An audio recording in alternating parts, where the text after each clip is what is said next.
What's up, my friends? We're back again. Chris, I'm glad to see you guys. Hope you're all having a great day.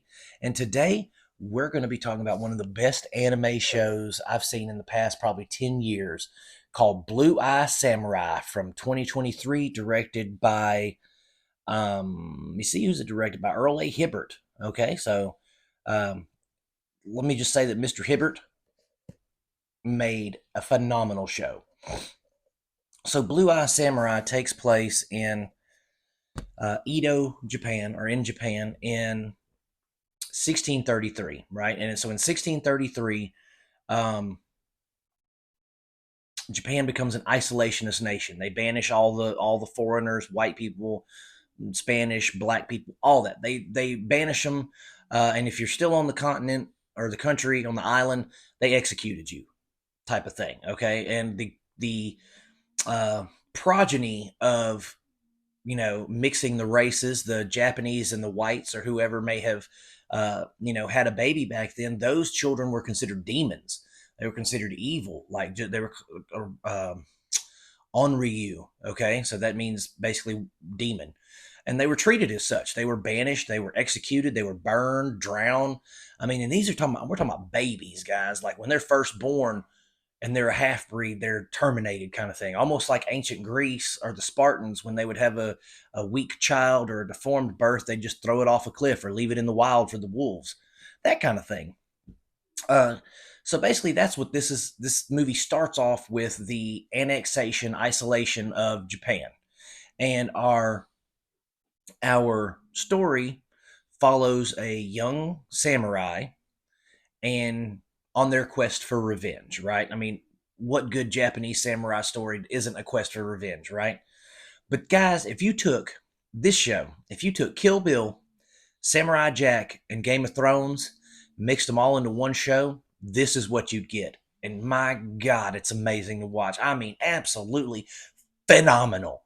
Okay, it we follow Mizu, who is this samurai, and they want revenge, because their father was a white man, and there's at the time that Mizu is alive, there or at the time of the isolation, I should say, when Mizu was conceived, I suppose, was there were four white men in Japan at the time. And currently, there is one white man in Japan named Abijah Fowler. And Mizu's quest is to seek out Abijah Fowler and kill him because all Mizu's life, they've been treated as an outcast, a pariah. They've been ostracized. They've been beaten, kicked, stoned. I mean, Mizu grew up with a hard life of being an outcast and basically eating shit off the streets. I mean, it's pretty bad. Um, so we follow Mizu. She finds an old blind swordsman. He teaches her how to blacksmith, and we find that Mizu. We eventually find out that Mizu is not what he appears to be. We find that out pretty quickly, though. So we follow Mizu, becomes a swordsmith, becomes a really good samurai or swordsman, because Mizu doesn't consider himself a swordsman or a samurai. In fact, he says it several times in the show. I'm not a samurai. It's just driven by revenge. But coming up with that old swordsmith, they learn, the art of samurai, different styles, different, ways to hold your sword, all that kind of stuff, all these different, like, stealthy styles and all that, and combines it into one style that is uniquely their own. And their sword is made out of a metal that even their sword father, who is the blacksmith who took them in, even their sword father could not forge, could not melt it down and make a sword out of it because he just didn't have the skill. Well, her skills exceed his. And so there's a lot of character development in the 8 episodes of this show. And I love that because none of the episodes felt like filler. Nothing was like, oh, I'm just sitting here to watching it to watch it to get to the next episode. Like every single episode had a purpose, had told more of the story going forward. it was, we have Kenneth Branagh does the voice of Abijah Fowler, and to me he sounds like Brendan Gleeson, but it's voice acting. So just, he can sound however and whoever he sound feels like. But the voice acting was superb. The action, like I said, you take Kill Bill and you take Samurai Jack and mix it, you have this stylized animated action that is just absolutely beautiful to watch. The choreography, the cinematography for it. I mean, there's a scene where there's a sword fight, guys, and Mizu winds up using, like, cutting somebody, their tooth comes out, and then hitting that tooth and making it go through one of those paper doors and hit somebody in the eye socket to distract them so they can make another cut. I mean, some of the action is just like, whoa, like I had to pick my mouth up off the floor, right? And I like the fact that it's mature. It's not for your kids. It's not a kids anime. There's a ton of sex, ton of nudity, tons of graphic violence, just like Game of Thrones, right? I mean, they're not holding anything back.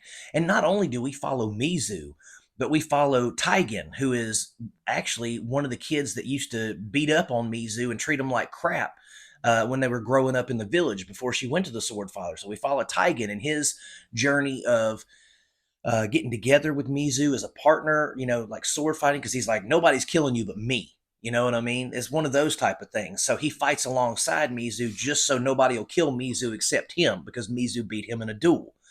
Um, and then we have Akemi, who's a princess. She's a beautiful princess who, she's being pawned off on different princes and nobility and stuff like that. And she's just trying to be free. She doesn't want to be a plaything for men. She doesn't want to be somebody's baby machine kind of thing. She wants to be a free woman and do what she wants to do, love who she wants to love kind of thing. I loved that part of the story. That was great, because I imagine that's how women actually felt back then. It's like, well, I'm just having to get left to some old dirty man who just wants me for babies. So I loved the fact that all these characters had arcs that are fleshed out and they're developed. The characters, you see them go through changes. You're not looking at stagnant characters like so many animes have. I mean, and if the characters are developed, it's over like 150 episodes. This is 8 episodes of truly magnificent animation, voice acting, cinematography, score.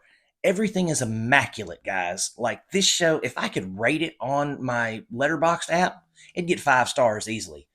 It is, like I said, one of the best anime series I've seen in probably 10 years, if not ever in my life. I mean, there's only a handful that I've been like, yes, those left an impression on me, like Mobile Suit Gundam Wing, when I was a kid, Cowboy Bebop the show, Trigun.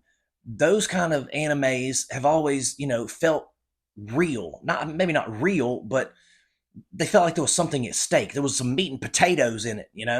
And this is finally one of those shows that's, come out, and it gives me those feels again. It gives me that impression of, this is something that is going to be seen in years as something that was iconic. You know what I mean? So you guys definitely need to check out Blue Eye Samurai on Netflix. 8 episodes long, 5 stars for sure. It's definitely worth your time. I feel like I may have spoiled something in here, and if I did, I really, really apologize. Maybe I did, maybe I didn't. One of the main things is kind of Mizu's secrets. So I hope I didn't ruin too much of those. I apologize if I did once again. But yeah, guys, definitely check it out. It's a 5-star show. Um, Thank you so much for watching my videos. I really appreciate it, guys. If you like it, like and subscribe. Click on the notifications there, the little bell there on YouTube, and join up with my Facebook group, Cinema Dolce, and head on over to TikTok and find my Cinema Dolce reviews over there, guys. Just look up Cinema Dolce. And as always, thank you. I love you. You guys have a great day, and God bless.